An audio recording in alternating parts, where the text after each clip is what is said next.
இது லவபிள் மோகா. உங்க முன்னாடி புகழ்ந்து பேசுறவங்கள விட, உங்க பின்னாடி உங்கள விட்டு கொடுக்காம பேசுற ஒருத்தர் கூட இருந்தா போதும். நீங்க வாழ்க்கையில ஜெயிச்சிட்டீங்கன்னு அர்த்தம்.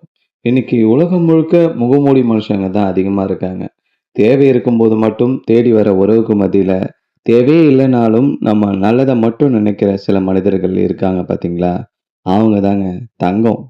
இன்னைக்கு எபிசோட்ல நம்மள சுத்தி இருக்கிற இந்த போலி முகமூடிகள பத்தி தான் பேசப் போறோம். மனசு விட்டு பேசலாம். வாங்க. நீங்க கேட்டுக்கொண்டு இருப்பது heart to heart with lovable Moga. சிலர் நம்ம கிட்ட உதவி தேவைப்படும் போது மட்டும் ரொம்ப அன்பா பேசுவாங்க. காரியம் முடிஞ்சதும் யாருன்னே தெரியாத மாதிரி போயிடுவாங்க. இவங்கள நினைச்சு வருத்தப்படாதீங்க. இவங்கிட்ட இருந்து தள்ளி நிக்க கத்துக்குங்க. முன்னாடி நின்னு நீ சூப்பர், நீ கெத்துன்னு உங்கள உசுப்பேத்துறது எல்லாரும் உங்க நல்லதுக்கு நினைக்க மாட்டாங்க. உங்க தப்ப உங்க முகத்துக்கு நேரா சுட்டிக்காட்டி உங்கள நல்வழிப்படுத்துறான் பாருங்க. அவங்க தான் உண்மையான நண்பன்.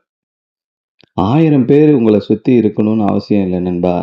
நீ கஷ்ட காலத்துல இருக்கும்போது, உங்க கூட நிக்கிற அந்த ஒருத்தர் அல்லது 2 பேர் இருக்காங்க பார்த்தீங்களா? தரமில்லாத 100 பேரை விட தரமான ஒருத்தன் உங்க கூட இருந்தா உங்க வாழ்க்கை நிம்மதியா இருக்கும். நண்பா, பணம் இருந்தா தேடி வர கூட்டம் உனக்கு கஷ்டம் வந்தா ஓடி போயிடும். உன்னோட பணத்தையோ, பதவியோ பார்த்து வர அன்ப நம்பாத. உன்னோட குணத்த மட்டும் பார்த்து கூட நிக்கிற மனுஷங்கள எக்காரணத்த கொண்டும் கைவிட்றாத. இதுதான் ரியாலிட்டி. இதுதான் உங்க லவ்வல் மோகா.